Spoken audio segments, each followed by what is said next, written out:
रूस के मशरक़ी साहिल के करीब शदीद ज़लज़ला कामशकट में ज़लज़ले की शिद्दत 8.8 रिकॉर्ड की गई। सुनामी वार्निंग जारी। खौफनाक ज़लज़ले के बायस 3.4 मीटर ऊंचे सुनामी लहर रिकॉर्ड।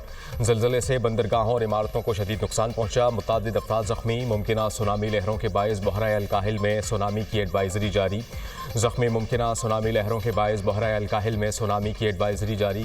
फिलिपाइन और जापान ने साहिली इलाकों में सुनामी वार्निंग जारी कर दी। हज़ारों अफराद को साहिली इलाकों से महफूज मकामात पर मुंतकिल होने की हिदायत। फुकुशिमा न्यूक्लियर प्लांट भी खाली करा लिया। अमरीका ने हवाई, अलास्का, चिली, सुलेमान आइलैंड्स के लिए वार्निंग जारी कर दी।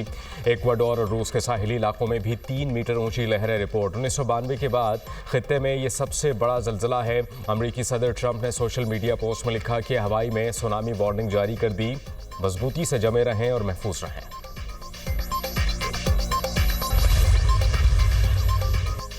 मुल्क के मुख्तलिफ शहरों में बादल बरस पड़े। इस्लामाबाद, रावलपिंडी में मूसलाधार बारिश, नशीबी इलाके ज़ेर-ए-आब। वासा हाई अलर्ट, रेन इमरजेंसी नाफिज। सबसे ज़्यादा बारिश सैदपुर में 90 मिलीमीटर बारिश रिकॉर्ड की गई। मर्दान, स्वाट, एबटाबाद, मुजफ्फराबाद और दीगर शहरों में भी बादल बरसे। हरीपुर में नशीबी इलाके ज़ेर-ए-आब, पानी घरों में दाखिल। कालाबाग में मूसलाधार बारिश, नदी नालों में तुग़यानी। पंजाब और खैबर पख्तूनख्वा में बारिशों से सैलाब और लैंड स्लाइडिंग का खदशा। एबटाबाद के इलाके दरवेशाबाद में बारिश के बायस मकान की छत गिर गई। मलबे तले दबकर 2 बच्चियां जाँ बहक।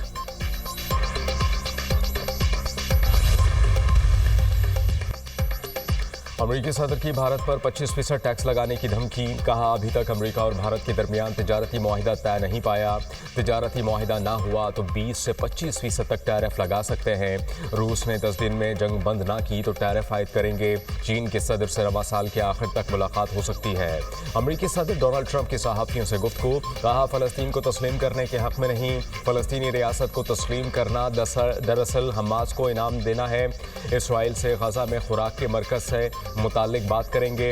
इसराइल नहीं चाहता कि हमास इमदाद या वहां जाने वाला पैसा चोरी करे। फ़लस्तीनी रियासत पर बरतानवी वज़ीर आज़म से बात नहीं हुई। अमरीकी सदर का एक बार फिर पाक भारत जंगबंदी में किरदार का तस्करा।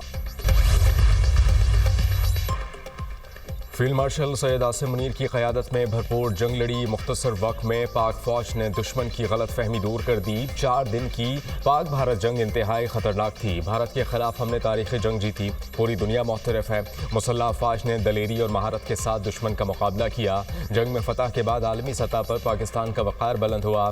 तीनों मुसल्लह अफ़वाज ने भरपूर तैयारी के साथ भारत का मुकाबला किया। शहबाज शरीफ का तक़रीब से खिताब, कहते हैं कि मुल्की सतह पर मौशी कामयाबी टीम वर्क का नतीजा है। अमरीका के साथ असर नौ ताल्लुकात इस्तवार कर रहे हैं। वज़ीर आज़म ने पाक बिजनेस ट्रेन का इफ्तिताह कर दिया। मुसाफिर कोचेस का मुआयना भी किया। भारतीय अपोजिशन लीडर राहुल गांधी ने मोदी सरकार को आईना दिखा दिया। जंग का नतीजा सबको मालूम है। हमारे एयरक्राफ्ट्स का नुकसान हुआ। मोदी को कहा कि सरेंडर करो। इसने आधे घंटे में हथियार डाल दिए। राजनाथ सिंह ने पाकिस्तान के आगे सरेंडर किया। दुनिया में एक भी मुल्क नहीं जिसने पाकिस्तान की मजम्मत की हो। अमरीकी सदर ने पाकिस्तान के फील्ड मार्शल को लंच पर बुलाया। नरेंद्र मोदी अमरीकी सदर के लंच पर खामोश क्यों हैं? अमरीकी सदर ने 29 बार कहा कि पाक भारत सीज फायर करवाया। नरेंद्र मोदी में दम है तो कह दें ट्रंप झूठ बोल रहा है। राहुल गांधी का लोकसभा में भारतीय वजीर आजम को चैलेंज। प्रियंका गांधी ने मोदी सरकार पर सवालात की बौछार कर दी। कहा कि पहलगाम वाकया भारतीय इंटेलिजेंस एजेंसीज की नाकामी है। हमारी एजेंसीज की जिम्मेदारी कौन लेगा? क्या वजीर दाखिला अमित शाह ने इस्तीफा दिया? मोदी को लोकसभा में शर्मिंदगी का सामना। मोदी की तकरीर के दौरान अपोजिशन अरकान के झूठ के नारे। मोदी दहशतगर्दी के सबूतों से मुताल्लिक भी कोई जवाब न दे पाए। नए माली साल की पहली मॉनेटरी पॉलिसी का ऐलान आज किया जाएगा। गवर्नर स्टेट बैंक नई मॉनेटरी पॉलिसी का ऐलान करेंगे। स्टेट बैंक ऑफ पाकिस्तान ने शरह सूद 11% मुकर्रर कर रखी है। बरतानवी वज़ीर आज़म का फ़लस्तीनी रियासत को तस्लीम करने का ऐलान। बरतानिया सितंबर में फ़लस्तीनी रियासत को तस्लीम करेगा। इसराइल शराइत पूरी नहीं करता तो अक़वाम मुत्तहिदा में फ़लस्तीनी रियासत तस्लीम की जाएगी। इसराइली हुकूमत गज़ा की सूरत हाल बेहतर करने के लिए इक़दाम करे। बरतानवी वज़ीर आज़म सर केयर स्टामर का मुतालबा। फ्रांस, बरतानिया के बाद माल्टा का भी फ़लस्तीन को एक खुद मुख्तार रियासत तस्लीम करने का ऐलान। माल्टा में आज़ाद फ़लस्तीनी रियासत के हक़ में रैली। गज़ा जंग बंदी का मुतालबा। कासिम और सुलेमान पाकिस्तान नहीं आएंगे। बानी पीटीआई ने अपने बच्चों को पाकिस्तान आने से रोक दिया। बेटे पाकिस्तान नहीं आ रहे, ना किसी एहतजाजी तहरीक में शरीक होंगे। बानी पीटीआई ने वाज़ेह कर दिया, कहते हैं एहतजाजी तहरीक पार्टी ने चलानी है। तहरीक के लिए पार्टी को हिदायत दे दी गई हैं। वालिद और औलाद की मुलाकात नहीं, मकसद सियासी मुनाफा था। बहुत से ड्रामों में से ये भी एक ड्रामा था। बानी का कोई भी काम बगैर सियासी अमाली मुनाफा के नहीं होता। ये मुनाफत में लिपटी बुजदरी है। वज़ीर दिफा ख्वाजा आसिफ के बानी पीटीआई पर तंज, कहते हैं वर्कर और इनके बच्चे इक़्तिदार की हवस की तकमील के लिए इस्तेमाल होंगे। हकीकी आज़ादी के लिए आम आदमी की औलाद और अपनी औलाद यहूदी लॉबी के लिए, कुर्बानियों के लिए औलाद भी दूसरों की और माल भी दूसरों का। तारीख में इससे बड़ी नौसरबाजी शायद ही किसी ने की हो। दीवार पे लिखा हमें नज़र आ रहा था, जिस तरीके से ट्रायल चल रहे हैं, जिस तरीके से शॉर्टकट किया जा रहा था, जिस तरीके से 2-2 बजे तक कोर्ट आपको टाइम ही नहीं दे रही और कहते हैं जी आप केस कंक्लूड करो। ये तो मैं नहीं समझता कि फेयर ट्रायल प्रोसीडिंग्स है और इनके तकाज़े पूरे कर रहे हैं। लेकिन जिस तरीके से इलेक्शन कमीशन ने किया, मैं ये समझता हूँ कि इलेक्शन कमीशन को अभी सफाइयाँ देने की ज़रूरत नहीं है कि उन्होंने जो कुछ किया वो ठीक है। इलेक्शन कमीशन को आईन और कानून को फॉलो करना चाहिए।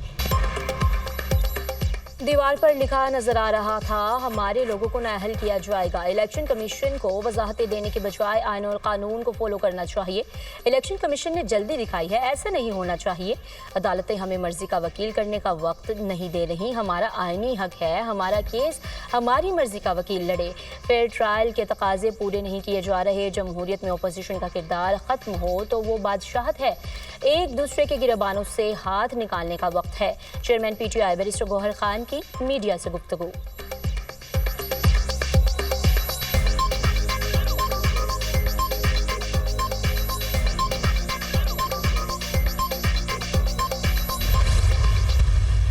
सियासी और जमहूरी तरीके से मैं बार बार चैलेंज कर रहा हूं इनको, बार बार कह रहा हूं कि मेरे पास इमरान खान की एक अमानत है, इमरान खान की पख्तूनख्वा में हुकूमत, ये नहीं गिरा सकते, इनकी औकात नहीं है गिराने की। हमारा पूरे के पूरी लीडरशिप, हमारे वर्कर सपोर्टर्स इंशाल्लाह सारे इंशाल्लाह 5 अगस्त को भरपूर तरीके से पूरे पाकिस्तान के हर जिले में, हर हल्के में और हर शहर में इंशाल्लाह निकलेंगे। तो हालात चल रहे हैं मुल्क के अंदर और उसी की ही जंग जो है इमरान खान साहब लड़ रहे हैं कि मुल्क में कानून की बालादस्ती हो। इमरान खान के साथ हम खड़े हैं इंशाल्लाह और खड़े रहेंगे। हमारी हक की जंग है इंशाल्लाह, ये जंग हम ही जीतेंगे।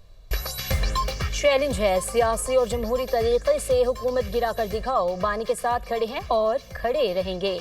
5 अगस्त को एहतजाज में केपी में तहरीक की क़यादत करूंगा।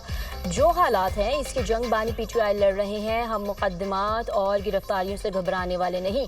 मेरे ऊपर झूठे और मनगढ़ंत केस बनाए गए। वज़ीर आला खैबर पख्तूनख्वा अली अमीन गंडापुर की मीडिया से गुफ्तगू। शराब और असलहा बरामदगी केस, वज़ीर आला केपी अली अमीन गंडापुर ने अदालत के सामने सरेंडर कर दिया।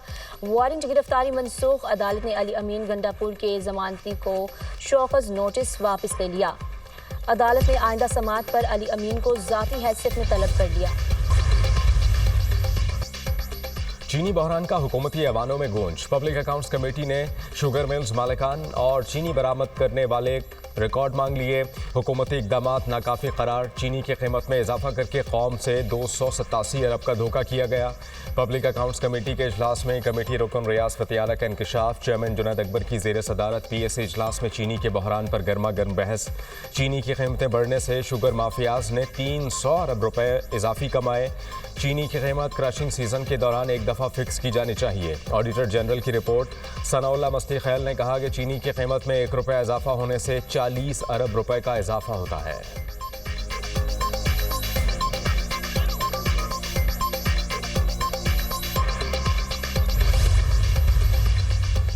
खैबर पख्तूनख्वा सेनेट ज़िमनी इलेक्शन। पाकिस्तान तहरीक इंसाफ ने ख़वातीन नशस्त पर मशाल यूसुफज़ई को टिकट जारी कर दिया। टिकट बानी PTI की हिदायत पर जारी किया। चेयरमैन PTI बैरिस्टर गौहर ने नोटिफिकेशन जारी कर दिया। खैबर पख्तूनख्वा ख़वातीन की नशस्त पर सेनेट ज़िमनी इंतखाब कल होगा।